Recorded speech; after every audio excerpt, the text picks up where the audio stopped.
ये 10वां सवाल हमारा क्या हो चुका है। हमें क्या निकालना है इसमें, हमें निकालना है इसमें ए कैप निकालना है। क्या निकालना है, यूनिट वेक्टर निकालना है। और यूनिट वेक्टर को किससे मल्टीप्लाई करना है, हमें 8 से मल्टीप्लाई करना है। तो यूनिट वेक्टर क्या होता है, जब किसी भी सदिश में उसके मैग्नीट्यूड को भाग दे दिया जाता है तो क्या प्राप्त हो जाता है, हमें यूनिट वेक्टर प्राप्त हो जाता है। तो हमें क्या है, ए वेक्टर में हमने किससे भाग दिया, उसका मैग्नीट्यूड को भाग दिया और फिर किससे मल्टीप्लाई हमें कर दिया हमने, क्योंकि हमें मैग्नीट्यूड कितना दे रखा है, 8 दे रखा है। तो 8 ए कैप 8 से क्या कर दिया, इसको मल्टीप्लाई कर दिया। अब करते हैं नेक्स्ट क्वेश्चन, क्वेश्चन नंबर 9। ये 10 सॉरी क्वेश्चन नंबर 11 करते हैं। कौन सा, question number 11।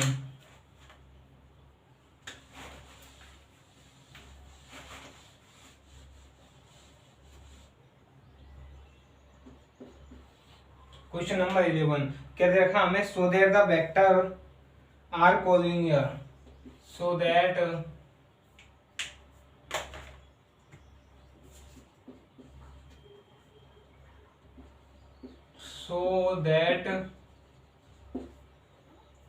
so that the vector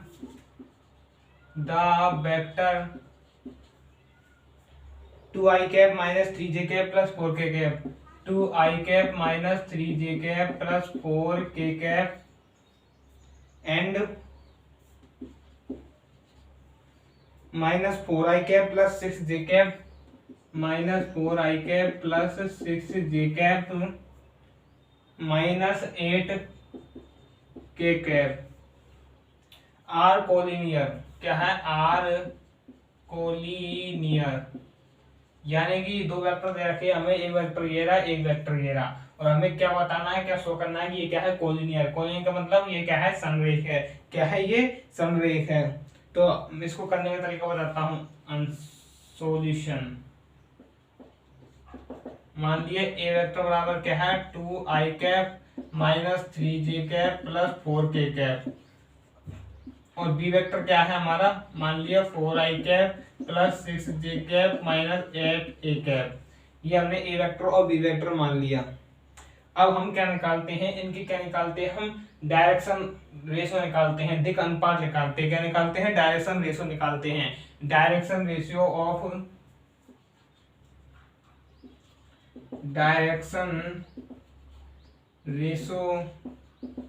of A vector. A vector के डायरेक्शन रेशो क्या है, 2 माइनस 3 और 4। दिक् अनुपात क्या होते हैं, 2 माइनस 3 और 4, 2 माइनस 3 और 4। और डायरेक्शन रेशो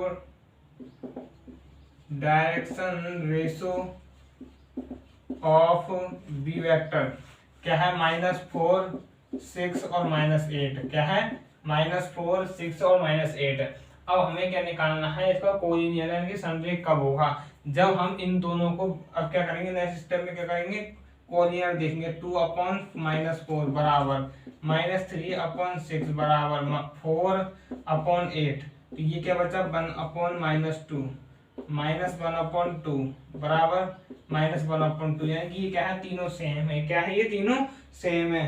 तो ये क्या है, ए वेक्टर और बी वेक्टर के जो डायरेक्ट ए वेक्टर और बी वेक्टर के जो डायरेक्शन रेशियो है वो क्या है, प्रोपोर्शनल है। क्या है, प्रोपोर्शनल, यानी कि ए वेक्टर के रेशियो और बी वेक्टर के रेशियो क्या है, प्रोपोर्शनल है। तो ये क्या हो जाएंगे, कोलिनियर हो जाएंगे। क्या हो जाएंगे, ये कोलिनियर हो जाएंगे। कोलिनियर का मतलब है ये क्या हो जाएंगे, हमारे समरेख हो जाएंगे। सबसे पहले हमने क्या किया, ए वेक्टर इसको मान लिया, बी वेक्टर इसको मान लिया। इसके डायरेक्शन रेशियो क्या है, 2 - 3 4, इसके -4 6 -8। अब क्या कर दिया, इनका भाग दीजिए, तो ये क्या है, तीनों बराबर प्राप्त हो रहे हैं। तो क्या है, ये समरेख है यानी कि कोलिनियर है। अब करते हैं नेक्स्ट क्वेश्चन।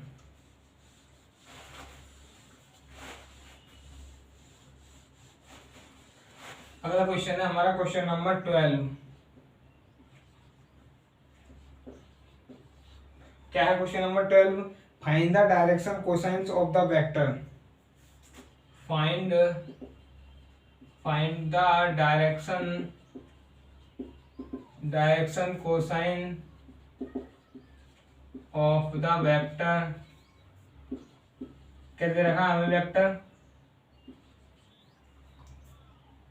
ए वेक्टर बराबर क्या दे रखा है हमें, ए वेक्टर बराबर दे रखा है बराबर i cap plus 2j cap plus 3k cap, i cap plus 2j cap plus 3k cap, यानी कि इसका हमें क्या निकालना है, डायरेक्शन कोसाइन निकालना है। क्या निकालना है हमें, इसका डायरेक्शन कोसाइन निकालना है। तो मैंने आपको बताया था कि सबसे पहले क्या निकालेंगे, इसकी डायरेक्शन रेशियो, यानी कि D R of A vector. क्या है इसके वेक्टर 1 2 और 3, ये क्या हुआ, इसके डायरेक्शन रेशियो हो गए। डी आर का क्या मतलब है, डायरेक्शन रेशियो, यानी कि दिक् अनुपात। डायरेक्शन रेशियो क्या मतलब है, दिक् अनुपात। तो दिक् अनुपात क्या हो गए, ए वेक्टर के 1 2 और 3 हो गए। अब क्या निकालने हैं हमें, डायरेक्शन रेशियो निकालने हैं। तो मैंने आपको बताया था कि डायरेक्शन रेशियो बराबर एल बराबर कोस एल्फा। एल बराबर क्या होता है, कोस एल्फा भी होता है। तो हमें क्या निकालना है, डायरेक्शन रेशियो डायरेक्शन कोसाइन से, यानी कि यदि हमें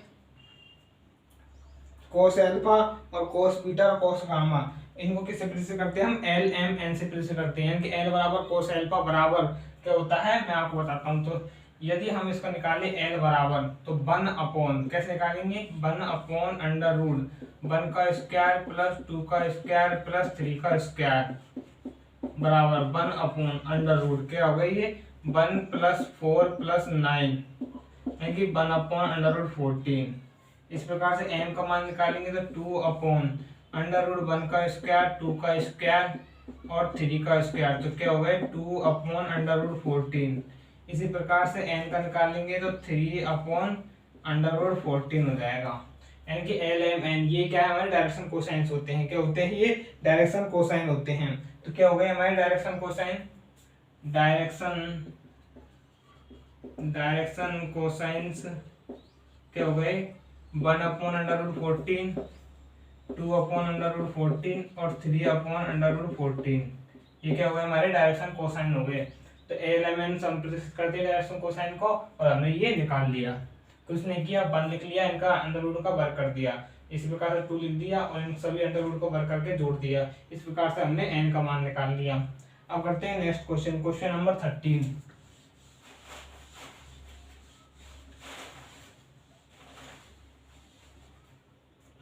क्वेश्चन नंबर 13 क्वेश्चन क्या दे रखा हमें, find the direction cosine of the vector joining the points. Find the direction cosine,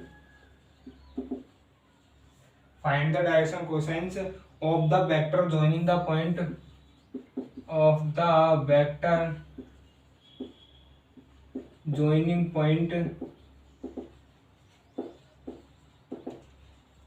point क्या क्या दे रखे हमें, a बराबर क्या दे रखा है, a बराबर joining points, ये क्या है हमारा 1 2 और -3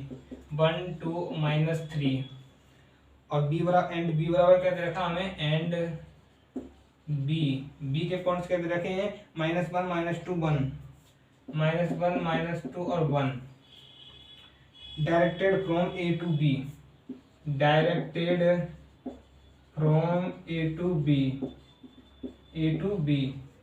क्या दे रखे, directed from A to B. तो सबसे पहले हम क्या निकालेंगे इसका, सबसे पहले हम इसका निकालेंगे directed from A to B, यानी कि हमें ए से बी की ओर जाना है। तो सॉल्यूशन हमें दे रखा है, ए बराबर क्या दे रखा हमें 1 2 -3 और b बराबर क्या दे रखा है, -1 -2 1।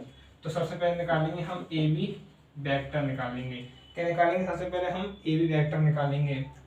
तो ए बी वेक्टर कैसे निकालेंगे, -1 यानी कि -2 वेक्टर है तो आई कैप आएगा, -2 -4 जे कैप, 1 + 3 यानी कि 4 के कैप, -2 आई कैप -4 जे कैप, -1 और -2 आई कैप -4 जे कैप प्लस 4 के कैप। ये क्या हो गया हमारा ए बी वेक्टर हो गया। क्या हो गया, ये हमारा ए बी वेक्टर हो गया। अब हमें क्या निकालना है, हमें निकालना है डायरेक्शन कोसाइन। तो मैंने आपको डायरेक्शन कोसाइन बताया था एल एम एन से। तो एल बराबर क्या होता है, एल बराबर, यदि मैं ए बी वेक्टर के क्या निकालूं, direction ratio of A B vector क्या हो जाएंगे, -2 -4 और 4। तो एल बराबर क्या हो गया, -2 अपॉन अंडर रूट -2 का होल स्क्वायर प्लस -4 का होल स्क्वायर प्लस 4 का होल स्क्वायर।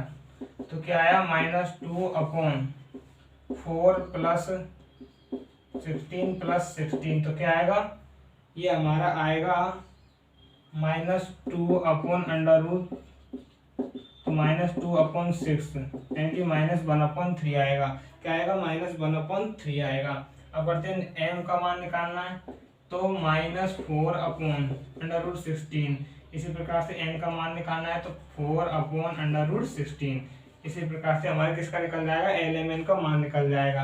किसका मान निकल जाएगा? हमारा lmn का मान निकल जाएगा। तो ये क्या आएगा? 4/6 -2/3, ये आएगा हमारा 4/6 2/3 आएगा। ये क्या आएगा? प्लस का आएगा, ऊपर वाला क्या आएगा? माइनस का आएगा। तो हमारे क्या हो गए?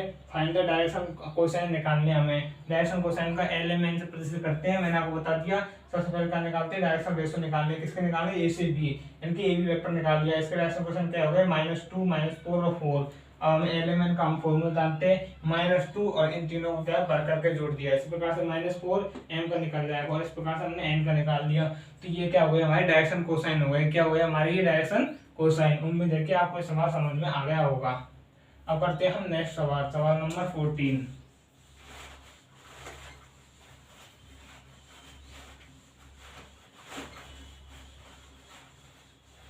क्वेश्चन नंबर 14 क्या देखा हमने? Question number 14, so that the vector so that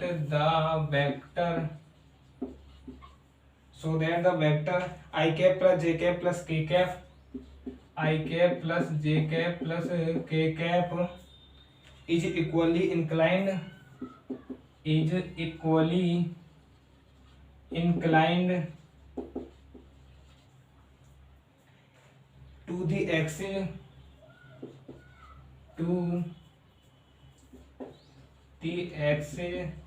OX, OY और OY एंड OZ।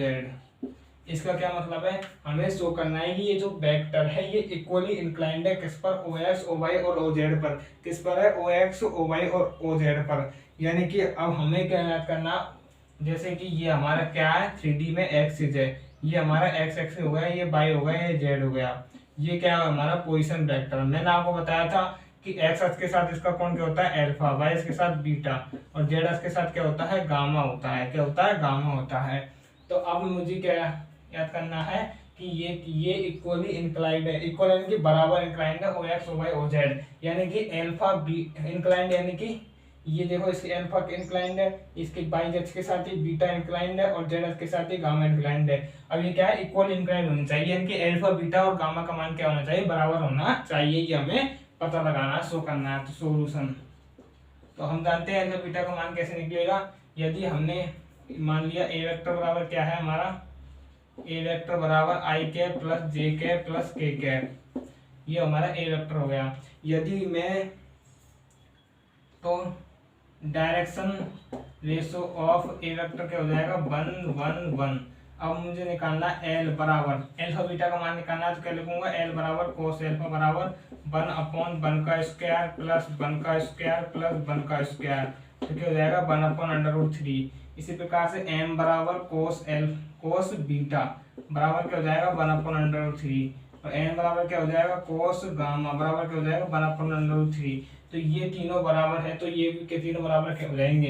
यानी कोस अल्फा बराबर कोस बीटा बराबर क्या हो गया? Cos gamma.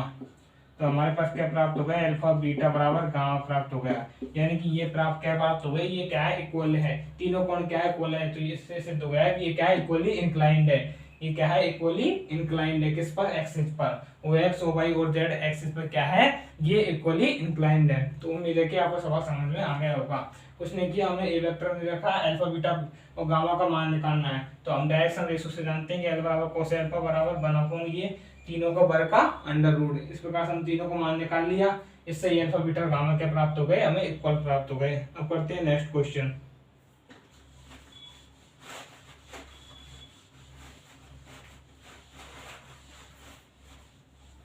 क्वेश्चन नंबर करते हैं question number 15।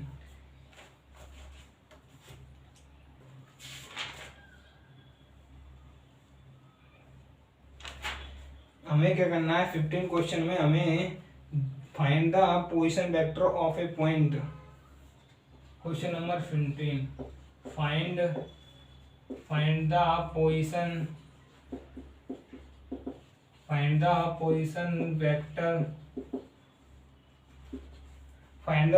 Vector of A point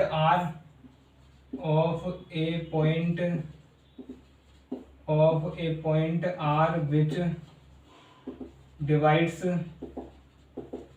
किसकी से डिवाइड्स हो रहा है वो, the line joining two points, divides the line joining two points P and Q whose position vector P and Q whose position vector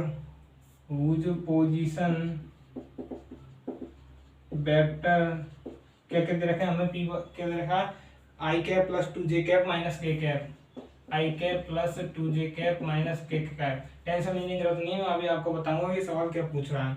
और N cube क्या दे रखा है हमें, minus I cap plus j cap plus k cap plus j cap plus k cap, यानी कि find the position vector of A point, यानी कि r का हमें क्या याद करना है, पोजीशन वेक्टर याद करना है, ठीक है। विच divides the line joining two point, जो p और q को डिवाइड कर रहा है, यानी कि p और q को मिलाने वाली रेखा को ये क्या है, r डिवाइड कर रहा है। इसका r का हमें क्या निकालना है, पोजीशन वेक्टर निकालना है। पोजीशन वेक्टर हमेशा o से यानी कि मूल बिंदु से दिया जाता है, यानी कि हमें क्या निकालना है, OR वेक्टर निकालना है। सॉल्यूशन इसको समझाता हूं मैं। जैसे कि ये कोई लाइन है, ये हमारा बिंदु R है, ये हमारा P है, ये हमारा Q है, ठीक है। अब ये हमें इसका R का क्या निकालना है, हमें इसका R का पोजीशन वेक्टर निकालना है। क्या निकालना है, R का पोजीशन वेक्टर यानी कि OR निकालना है। और हमें यहाँ पर रेस्पेक्टिव रेशो के किस अनुपात में करना है, रेस्पेक्टिव रेशो दे रखा है हमें 2:1, यानी कि ये R इसको 2:1 में डिवाइड कर रहा है, यानी कि ये m का मान है, ये n का मान है। अभी आपको मैं बता दूंगा, इसमें ये 2:1 में इसको डिवाइड कर रहा है, ये P और Q को मिलाने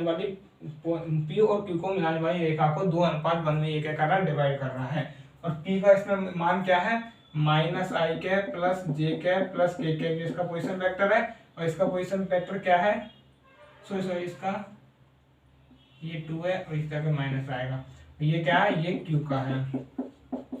अब हमें क्या निकालना है, OR वेक्टर निकालना है, OR वेक्टर।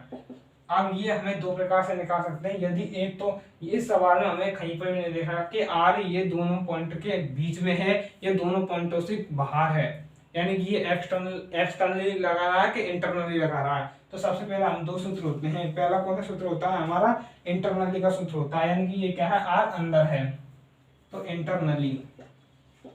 मैंने आपको सेक्शन फॉर्मूला बता रखा है, क्या होता है, MB vector plus MA vector upon M plus N। यहाँ पर M का मान कितना है, M का मान हमारे पास है, ये M का मान है, ये N का मान है, M का मान 2 है। और B वेक्टर क्या है, हमारा Q है, तो minus I cap plus J cap plus K cap, 2 minus I cap plus J cap plus K cap. और N का मान क्या है हमारा, N का मान है 1, तो 1 A वेक्टर क्या है, P, यानी कि I cap plus 2j cap minus k cap upon m plus n है 2 प्लस 1। इसको क्या कर लेंगे, हम सोल्व कर देंगे। इसी प्रकार से यदि हमें क्या निकालना है, एक्सटर्नली निकालना है, एक्सटर्नली यानी कि बाह्य रूप से, तो OR वेक्टर क्या हो जाएगा, MB vector minus NA vector upon M minus N। तो ये प्लस की जगह क्या आ जाएगा, दोनों स्थानों पर माइनस आ जाएगा, ये क्या हो जाएगा, हमारा दोनों का आंसर प्राप्त हो जाएगा। उम्मीद है कि आपको ये सवाल समझ में आ गया होगा। अब नेक्स्ट सवाल है हमारा सवाल नंबर 16 सवाल में हमें क्या दे रखा है, एक R वेक्टर दे रखा है और ये दो वेक्टर P और Q को क्या है, समान रूप से विभाजित करता है। तो मैंने आपको मिड पॉइंट का फॉर्मूला बता रखा है, दोनों क्या कर देंगे, A vector plus B vector को जोड़ के उसमें 2 का भाग दे देंगे। तो ये उम्मीद है कि आपको सारे सवाल समझ में आ गए होंगे। धन्यवाद। अगर वीडियो पसंद आए तो लाइक जरूर करें और चैनल को सब्सक्राइब कर दें।